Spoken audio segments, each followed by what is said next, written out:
वसिष्ठेन कृतं स्तोत्रं सर्वरोगनिवारणं सर्वसम्पत्करं शीघ्रं पुत्रपौत्राधिवर्धनं त्रिसन्ध्यं यः पठे नित्यं स हि स्वर्गमवाप्नुयात्।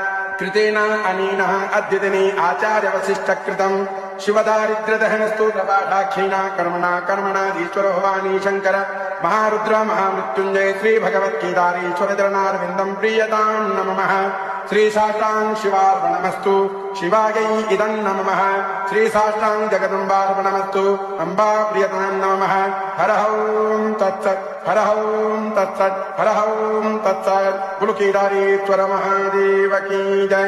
सत्य सनातन वैदिक धर्म की जय। ओम नमः पार्वती पतये शिव हर हर हर महादेव शंभो।